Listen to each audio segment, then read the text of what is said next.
दस्तक में एक बार फिर आपका स्वागत है। मैं हूं आपके साथ मस्तराम दलाल। पेश करते हैं हिमाचल प्रदेश की प्रमुख खबरें।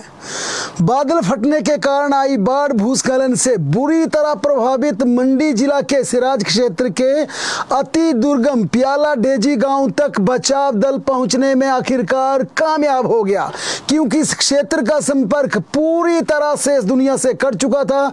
लेकिन आज एनडीआरएफ ने डेजी सहित अन्य गांवों से करीब 65 लोगों को सुरक्षित बाहर निकाल लिया। आज सिराज में सेना ने भी राहत एवं बचाव कार्य के लिए मोर्चा संभाल लिया। इसके तहत आज सुबह बचाव दल सिराज क्षेत्र के सर्वाधिक प्रभावित रुकचूल, भराड़बा, प्याला डेजी क्षेत्र में पहुंचने में कामयाब हो गए। इन क्षेत्रों से जितने भी लोग वहां पर फंसे थे, जो कि ऐसे क्षेत्रों में थे जहां पर बाहर निकलना मुश्किल था, लेकिन सेना और एनडीआरएफ के जवानों की मदद से इन सभी को सुरक्षित बाहर निकाल लिया गया।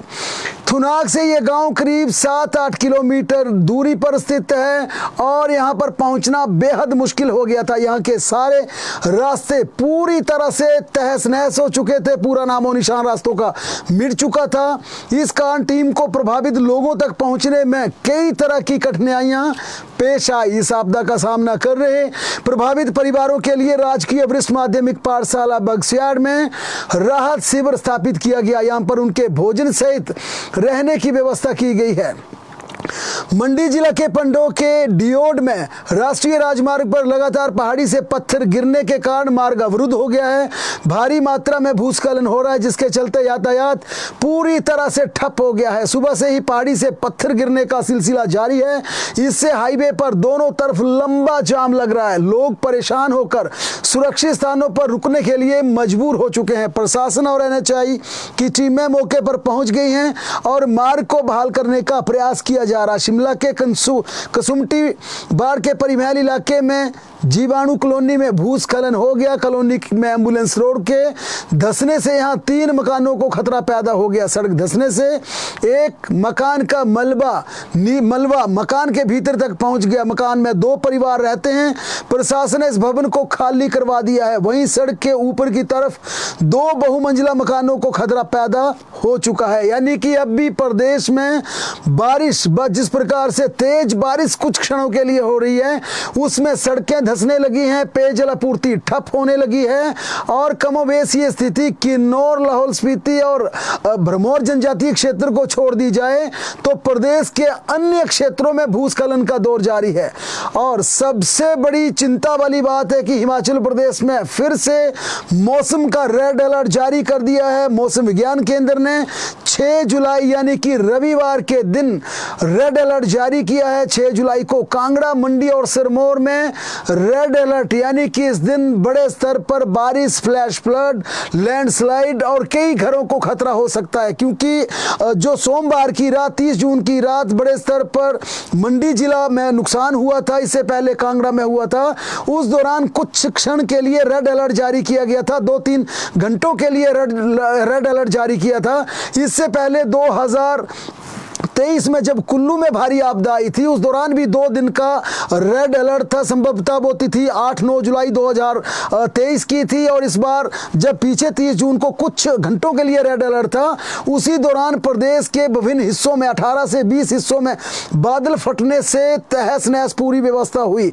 लिहाजा मौसम विज्ञान केंद्र ने रविवार के दिन फिर रेड अलर्ट जारी किया है और कहा गया है कि 3 जिलों में, हिमाचल प्रदेश के 3 जिलों में भारी से भारी बारिश हो सकती है। रविवार के दिन ये रेड अलर्ट जारी किया गया। हालांकि मौसम विज्ञान केंद्र का फोरकास्ट बार बार बदलता भी रहता है, लेकिन फिलहाल आज जो शाम 5 बजे जो ऑफिशियल वेबसाइट मौसम विज्ञान केंद्र की आई थी, उसके अनुसार 3 जिलों में रेड अलर्ट रहेगा। इसी दिन ऊना, बिलासपुर, हमीरपुर, चंबा, कुल्लू, शिमला व सोलन के लिए ऑरेंज अलर्ट जारी किया है। यानी कि 3 जिलों में रेड रहेगा, जबकि इन जिलों में ऑरेंज अलर्ट जारी किया गया। 7 जुलाई को प्रदेश के किन्नौर व लाहौल स्पीति को छोड़कर से सभी जिलों में हैवी टू हैवी रेनफॉल की चेतावनी जारी की गई है। कल प्रदेश में कांगड़ा व मंडी में भारी बारिश का ऑरेंज अलर्ट रहेगा। यानी कल 2 जिलों में ऑरेंज अलर्ट है, रविवार को 3 जिलों में ऑरेंज अलर्ट है, 5 जिलों में रेड अलर्ट है। इसके अलावा किन्नौर और लाहौल स्पीति को छोड़ के प्रदेश के बाकी हिस्सों में भारी बारिश हो सकती है। मौसम विज्ञान केंद्र द्वारा भारी बारिश होने के चलते जगह जगह भूस्खलन और बादल फटने की आशंका जताई गई है, अंदेशा जताया गया। यानी मौसम विज्ञान केंद्र ने साफ कहा है कि रविवार को जिस दिन 3 जिलों में रेड अलर्ट की घोषणा की है, उस दौरान प्रदेश के इन 3 जिलों में भारी से भारी बारिश हो सकती है, बादल फटने की घटनाएं हो सकती हैं, लैंडस्लाइड आ सकता है। इसके चलते मौसम विज्ञान केंद्र के इस अलर्ट के बाद डिस्ट्रिक्ट एडमिनिस्ट्रेशन और हिमाचल प्रदेश रेवेन्यू डिपार्टमेंट राज्य सरकार ने सभी लोगों को सचेत कर दिया है कि रेड अलर्ट के दौरान और ऑरेंज अलर्ट के दौरान यह परामर्श दिया गया कि नदी नालों के किनारे बिल्कुल न जाएं, भूस्खलन संभावित क्षेत्रों से परहेज करें और खासकर रविवार के दिन जिन 3 जिलों में रेड अलर्ट जारी किया गया है, उन 3 जिलों में लोग अनावश्यक यात्रा ना करें, खासकर नदी नालों के किनारे किसी भी सूरत में न जाएं और एहतियात के तौर पर एडमिनिस्ट्रेशन को भी अलर्ट मोड पर कर दिया है। प्रशासन को कहा है कि 24 घंटे प्रशासनिक मशीनरी सतर्क रहनी चाहिए।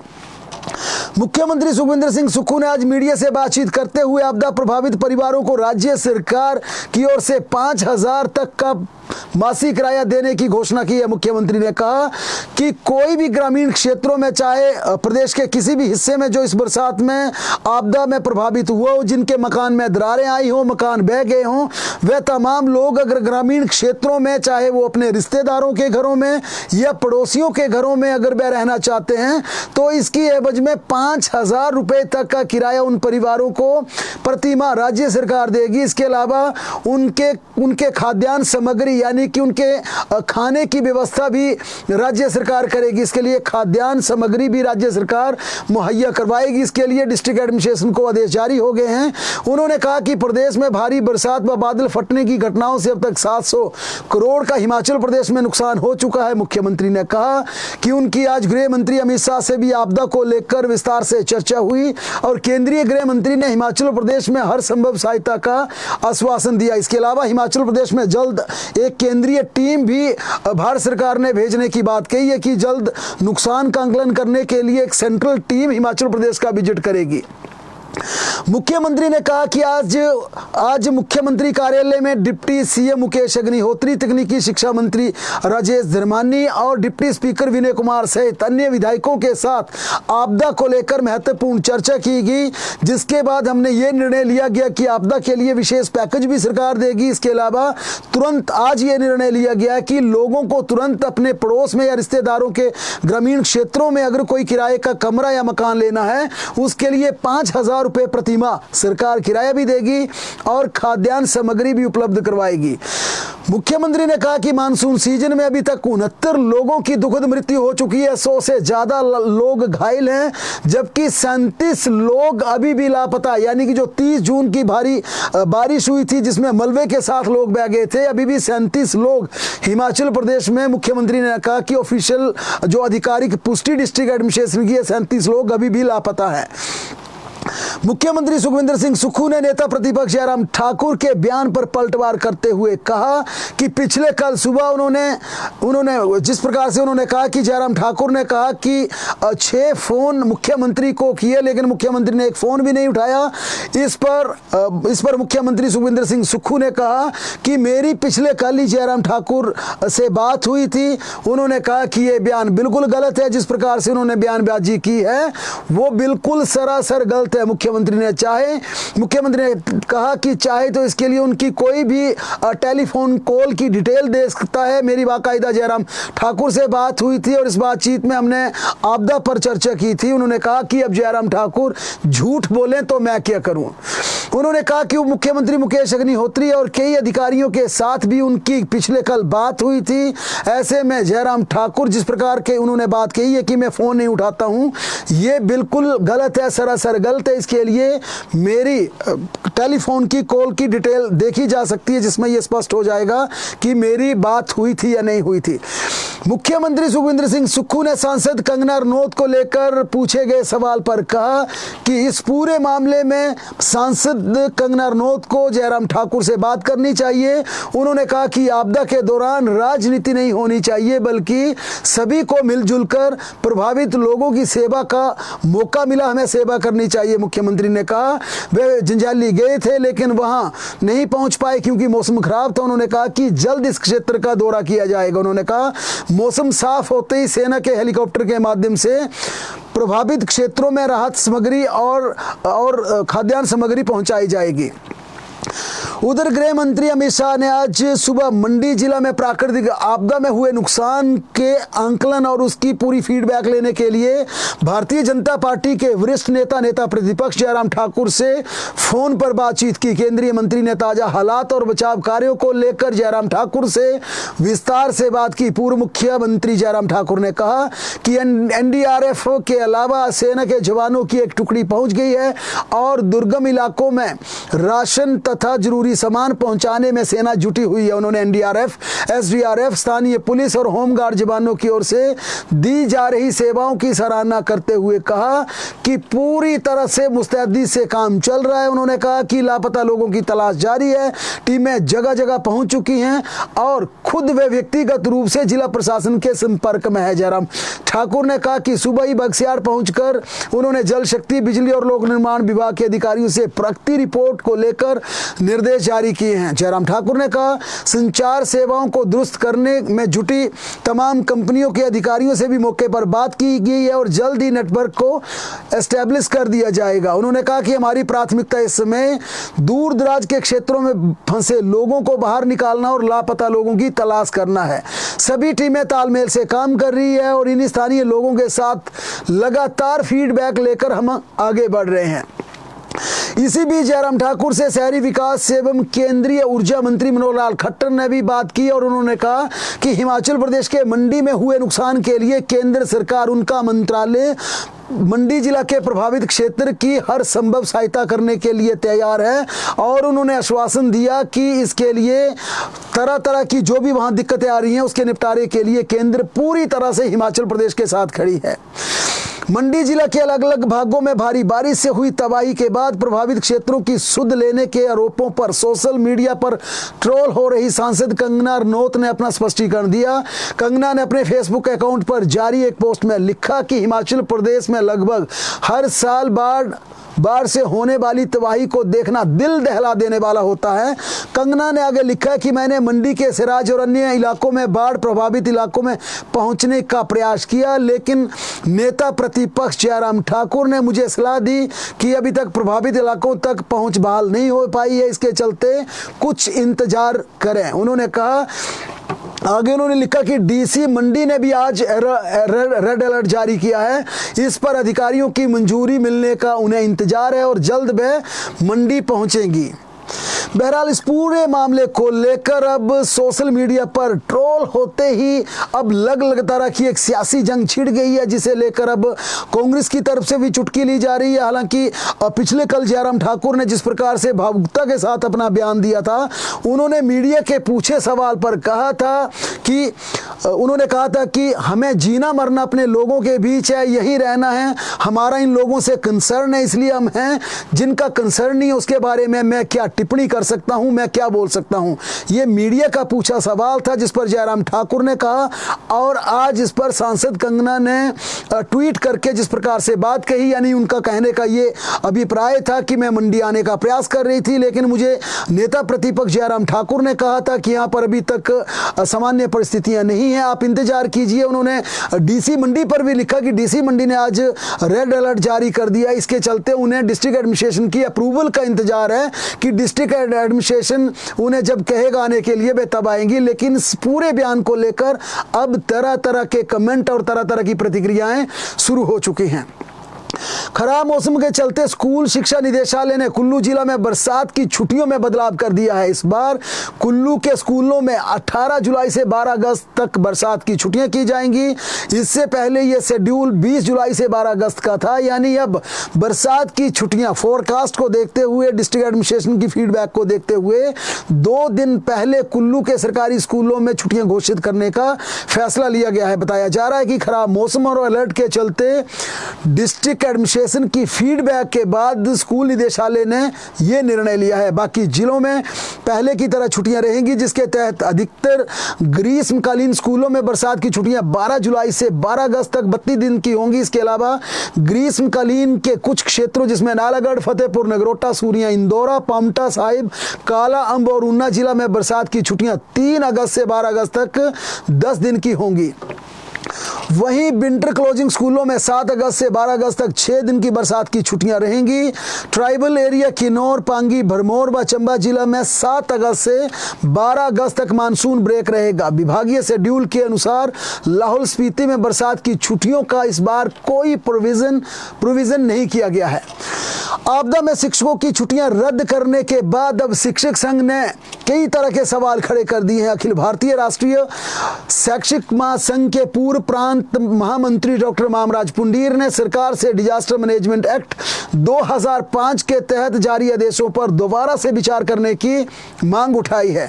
मामराज पुंडीर ने कहा कि अध्यापक के स्कूल पहुंचने के सारे रास्ते जब बंद हो जाएं तो फिर उन अध्यापकों को स्कूल पहुंचने का रास्ता दिखाया जाए। वो रास्ता क्या होगा, कैसे स्कूल पहुंचेंगे। मामराज पुंडीर ने कहा कि सिराज विधानसभा क्षेत्र में ना तो बिजली है, ना पानी है, ना टेलीफोन है और ना ही रोड कनेक्टिविटी है। ऐसे में सिराज विधानसभा क्षेत्रों के कई स्कूल डैमेज हो चुके हैं, पानी भर चुका है, स्कूल क्षतिग्रस्त हो चुके हैं। ऐसे में जब बच्चे नहीं आएंगे, स्कूल वहां पर फिजिबल नहीं है, स्कूल पूरी तरह से सेफ नहीं है, तो उन तहस नहस हो चुके स्कूलों में अध्यापक आकर क्या करेंगे। ऐसे में उन्होंने डिमांड की है कि छुट्टियों में बदलाव करने पर राज्य सरकार पुनर्विचार करे और जब बच्चों को, स्टूडेंट्स को छुट्टी दी जाए उस दिन टीचिंग और नॉन टीचिंग स्टाफ को भी छुट्टी कर दी जाए। पिछले कल राजकीय टीजीटी कला अध्यापक संघ के अध्यक्ष विजय हीर ने यह मुद्दा प्रमुखता से उठाया था। उन्होंने आपदा के दौरान छात्र तथा अध्यापक सभी को छुट्टी करने की मांग उठाई थी। विजय हीर ने भी कहा कि जब स्टूडेंट स्कूल में नहीं आएंगे तो टीचर स्कूल में आकर क्या करेगा, वेस्टेज ऑफ टाइम होगी। उन्होंने एक तर्क सरकार को जरूर दिया कि अगर सरकार चाहे तो ये जो बरसात में अनावश्यक छुट्टियां डिजास्टर के तहत करना पड़ रही हैं, मजबूरी में ये छुट्टियां घोषित करनी पड़ रही हैं, ये स्टूडेंट्स को भी कर दी जाएं और साथ में टीचर्स, नॉन टीचिंग स्टाफ को भी कर दी जाएं। हीर साहब ने कहा कि इसकी एवज में राज्य सरकार आगे होने वाली छुट्टियों में कटौती कर दें, यानी कि जो टोटल छुट्टियों का शेड्यूल है वो उतना ही रखें। जो एक साल में छुट्टियां दी जाती हैं टीचर्स को वो उतनी की जाएं, लेकिन ये व्यवस्था बिल्कुल गलत हो जाएगी कि बच्चों को आप घर बैठा दें, टीचर को बुला लें, टीचर का कोई काम नहीं होगा। विजय हीर ने कहा बेहतर तो ये है कि आगे होने वाली छुट्टियों में कटौती कर दी जाए ताकि बच्चों की पढ़ाई भी प्रभावित ना हो और स्कूल की व्यवस्था यथावत जारी रहे।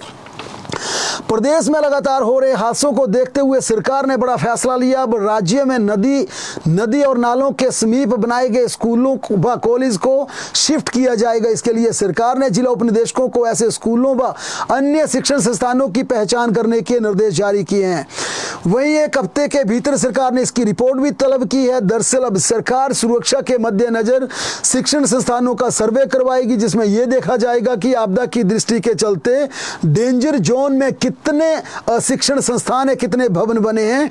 क्योंकि मोटे अनुमान के अनुसार सरकार को यह सूचना मिली है हिमाचल प्रदेश में 80 से 90 के करीब ऐसे स्कूल हैं जो कि खड्ड, नदी, नालों के किनारे बने हैं, जिनमें इस आपदा के दौरान, डिजास्टर के दौरान उन भवनों के क्षतिग्रस्त होने और बहने का खतरा मंडराता है। इसके चलते अब इन भवनों के शिफ्ट करने पर सरकार ने विचार शुरू कर दिया है। मुख्यमंत्री सुखविंदर सिंह सुक्खू ने आज हिमाचल पथ परिवहन निगम के साथ एक उच्च स्तरीय बैठक की। मुख्यमंत्री ने रियायती पास के लिए आवेदन करने के लिए एकल बस पास प्रणाली और वास्तविक समय बस निगरानी प्रणाली विकसित करने के एचआरटीसी को निर्देश जारी किए। उन्होंने बेहतर कार्य और प्रभावी प्रबंधन सुनिश्चित करने के लिए डिजिटल प्रौद्योगिकी का उपयोग करने तथा एचआरटीसी मुख्यालय में ई ऑफिस प्रणाली लागू करने के कड़े निर्देश जारी किए। उन्होंने कहा कि जिला शिमला शिमला के ठियोग में एचआरटीसी कार्यशाला स्थापित की जाएगी। आज एचआरटीसी ने फिर से सरकार के समक्ष महिला बस किराया छूट का प्रस्ताव रखा। सरकार ने हालांकि इस प्रस्ताव को मानने से दो टूक मना कर दिया। एचआरटीसी का मानना था, एचआरटीसी के प्रबंधन ने अपना पक्ष रखा कि महिला छूट के चलते एचआरटीसी को भी खासा नुकसान हो रहा, क्योंकि हिमाचल प्रदेश में डीजल की कीमतों में जबरदस्त वृद्धि हो चुकी है। 100 रुपए के आसपास प्रति लीटर डीजल की कीमत हो चुकी है और इसका स्पेयर पार्ट भी काफी महंगा हो चुका है। इसके अलावा वेतन बढ़ोतरी के चलते एचआरटीसी का खर्चा ज्यादा है, आमदन बिल्कुल कम है। इसके चलते एचआरटीसी लगातार घाटे में जा रही है। बावजूद इसके एचआरटीसी के इस प्रपोजल के बावजूद सरकार ने कहा कि प्रदेश में महिला बस किराया की छूट फिलहाल यथावत जारी रहेगी और सरकार इस फैसले पर कोई विचार फिलहाल नहीं करेगी। हिमाचल प्रदेश पुलिस भर्ती में कथित धांधली से जुड़े मामले में आज हिमाचल प्रदेश हाई कोर्ट ने राज्य सरकार तथा लोक सेवा आयोग व सीबीआई को नोटिस जारी किया। कोर्ट ने प्रतिवादियों को 4 हफ्ते के भीतर जवाब देने के आदेश पारित किए। न्यायाधीश अजय मोहन गोयल ने अमन अरोड़ा व अन्य याचिकाकर्ताओं की याचिका की प्रारंभिक सुनवाई के पश्चात ये आदेश जारी किया है। प्रार्थियों ने परीक्षा को रद्द कर परीक्षार्थियों द्वारा लगाए गए आरोपों की सीबीआई से जांच की मांग उठाई थी। प्रार्थियों ने आरोप लगाया कि पुलिस भर्ती परीक्षा से पहले ही पेपर लीक होने की बातें सामने आई। आरोप यह है कि परीक्षा पत्र 4-4 लाख रुपए में बिके। कुछ लोगों को इस मामले में कांगड़ा पुलिस ने गिरफ्तार भी किया था, लेकिन आगे कोई कार्रवाई नहीं हुई। लगभग 1600 अभ्यर्थी ने ईमेल के माध्यम से लोक सेवा आयोग को इसकी शिकायत भेजी थी, लेकिन आयोग की तरफ से इसमें कोई संज्ञान नहीं लिया गया। अब प्रार्थियों ने कोर्ट का दरवाजा खटखटाया। प्रार्थियों ने पेपर रद्द करने की मांग उठाई और साथ ही में इस पूरे पुलिस भर्ती मामले में सीबीआई की जांच की मांग की गुहार लगाई है ताकि सच्चाई सामने आ सके। हाई कोर्ट ने इस पूरे मामले की सुनवाई करने के बाद हिमाचल प्रदेश सरकार, लोक सेवा आयोग और सीबीआई को नोटिस भेजकर अगले 4 सप्ताह के भीतर जवाब मांगा है।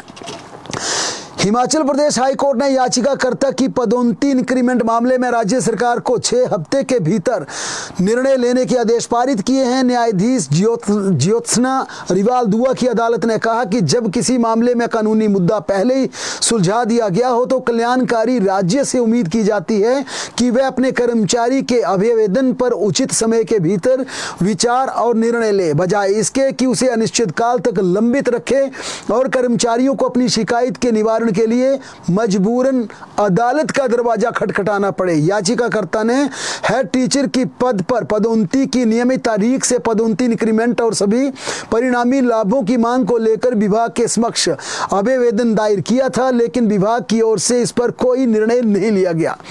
इसी के खिलाफ याचिकाकर्ता ने हाई कोर्ट में याचिका दायर की थी। अदालत ने इसी पर यह आदेश पारित करते हुए यह बड़ा फैसला सुनाया है। केंद्र सरकार ने सेब पर मिनिमम इंपोर्ट प्राइस 50 रुपए से बढ़ाकर 80 रुपए प्रति किलो कर दिया है।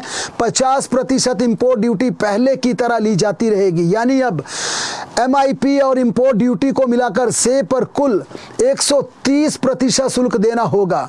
इससे व्यापारी विदेशों से सस्ता सेब इंपोर्ट नहीं कर पाएंगे। हिमाचल प्रदेश में सेब की खेती करने वाले 2.5 लाख से ज्यादा बागवानों को इसका सीधा लाभ मिलेगा।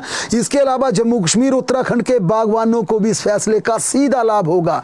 सेब बागवान बार बार इंपोर्ट ड्यूटी बढ़ाने की मांग कर रहे थे। बागवानों की मांग पर ही केंद्र सरकार ने इंपोर्ट ड्यूटी तो नहीं बढ़ाई, लेकिन मई 2023 में सेब पर 50% एमआईपी जरूर लगाया। अब इसे 80% किया गया है।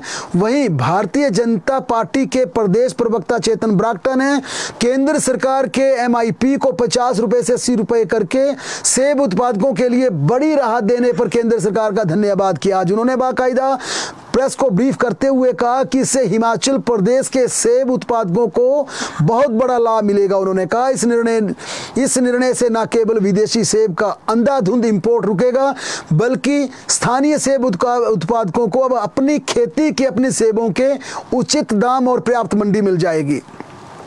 धर्मशाला के नारोजी रोड स्थित वार्ड नंबर 4 में आज सुबह एनआईए की टीम ने छापामारी की। मैक्लोडगंज के टेम्पल रोड पर स्थित सन्नी कम्युनिकेशन सेंटर के मालिक सन्नी के बैंक खातों और दस्तावेजों को फ्रीज कर दिया गया। इसकी जांच की गई।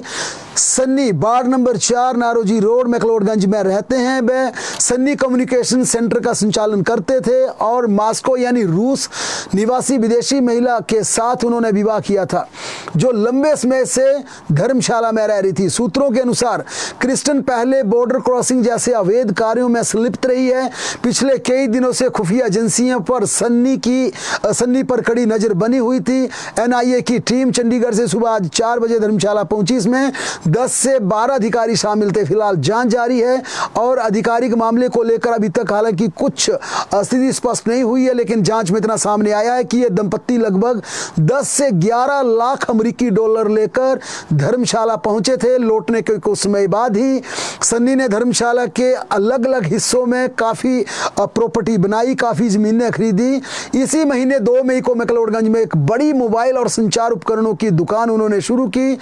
एनआईए और अन्य खुफिया एजेंसियों को सन्नी की अचानक बढ़ी हुई आर्थिक हैसियत और संदेह हुआ, क्योंकि कुछ वर्ष पहले तक सन्नी छोटी सी मोबाइल रिपेयर की दुकान में नौकरी करता था, लेकिन अब रातों रात उसका जिस प्रकार से साम्राज्य फैल गया। हालांकि इसके पीछे जो एक बड़ा इनपुट है वो ये भी है कि खुफिया एजेंसियों को ये इनपुट मिला है कि सन्नी खुफिया एजेंसियों के सन्नी जासूस की तरह काम कर रहा था और अपने देश की कुछ इनपुट विदेशी ताकतों को भेज रहा था, जिसके चलते आज धर्मशाला में ये रेड की गई है। अगली खबर का रुख करें तो हिमाचल प्रदेश में अब बड़े स्तर पर नया एक अभियान शुरू हुआ है, जिसके तहत अब हिमाचल प्रदेश में बरसात के दौरान स्कूल के बच्चों को जागरूक किया जाएगा, स्कूल जाने के लिए जागरूक किया जाएगा। यानी जब हिमाचल प्रदेश के बच्चे सरकारी स्कूलों और प्राइवेट स्कूल के बच्चे स्कूल जाएंगे तो इस दौरान स्कूल प्रबंधन को यह बताना होगा कि भारी बारिश के बीच किस प्रकार से हालातों से जूझना है, किस प्रकार से अपने आप को बचाना है, क्योंकि राज्य में जिस प्रकार से मानसून की दस्तक के ही आगाज के होते ही बड़े स्तर पर नुकसान शुरू हो गया है। इसके चलते यह निर्णय लिया गया कि अब बच्चों को अवेयर किया जाएगा, जागरूक किया जाएगा और ये सारा दायित्व स्कूल प्रबंधन का होगा कि अब बच्चों को किस प्रकार से अवेयर करें कि आपने किस प्रकार से स्कूल पहुंचना है। जब घर वापस जाना तो अगर बीच रास्ते में भारी बारिश होती है तो अपने आप को इस भारी बारिश के बीच कैसे बचाना है। भारतीय जनता पार्टी के दिग्गज नेता राष्ट्रीय अध्यक्ष जगत प्रकाश नड्डा ने आज प्रदेश के दो पूर्व मुख्यमंत्रियों शांता कुमार और प्रेम कुमार धूमल के साथ मुलाकात की। जेपी नड्डा आज सबसे पहले प्रेम कुमार धूमल के हमीरपुर स्थित समीरपुर निवास पर पहुंचे और उनका आशीर्वाद लिया। उनसे केंद्र सरकार की कई नीतियों पर चर्चा की और कई राजनीतिक मसलों पर चर्चा की। इसके बाद जेपी नड्डा सीधे पालमपुर के यामिनी परिसर में पहुंचे, जहां पर उन्होंने हिमाचल प्रदेश के वरिष्ठ नेता, देश के दिग्गज नेता शांता कुमार का आशीर्वाद लिया और उनसे भी वर्तमान हालातों पर और राजनीतिक मुद्दों पर चर्चा की। इसके अलावा जिस प्रकार से जेपी नड्डा की हिमाचल प्रदेश में पिछले 3-4 दिनों से जिस तरह से वे सक्रिय हुए हैं, तमाम नेताओं से मिलना, दिग्गज नेताओं से मिलना, अब यह भी कहा जा रहा है कि हिमाचल प्रदेश की सियासत में जेपी नड्डा पूरी तरह से सक्रिय हो चुके हैं और कई राजनीति के जानकार इसके सियासी मायने भी निकाल रहे हैं। मनाली में पशु क्रूरता का एक गंभीर मामला सामने आया। यहां जम्मू कश्मीर नंबर के एक ट्रक से 9 गोवंश को बरामद किया गया, जिसमें से 2 की मौके पर ही मौत हो चुकी थी। यह मामला बरुआ गांव के निवासी कुशाल चंद की शिकायत पर दर्ज किया गया है। कुशाल चंद ने बताया कि वह पिछले कल शाम नाग मंदिर सोलंग में चल रहे भागवत को सुनने के लिए आए हुए थे। उस समय सोलंग वैली में भारी ट्रैफिक जाम लगा हुआ था, क्योंकि स्नो टनल 1 के पास सड़क रात्रि के समय बंद थी। इसी दौरान कुछ लोगों ने जम्मू कश्मीर नंबर वाले एक ट्रक से दुर्गंध आने की बात कही। जब स्थानीय लोगों ने ट्रक चालक से पूछा ट्रक में क्या लोड है, तो उसने बताया कि इसमें भारतीय सेना का सामान है, लेकिन संदेह के आधार पर ट्रक का जब तिरपाल हटाकर देखा तो इसके भीतर बोरियों की आड़ में गोवंश को छिपाकर रखा गया था। ट्रक के अंदर कुल 9 मवेशी थे, जिनमें 2 मृत थे। इस मामले में पुलिस ने तीनों आरोपियों के खिलाफ मामला दर्ज कर जांच शुरू कर दी है।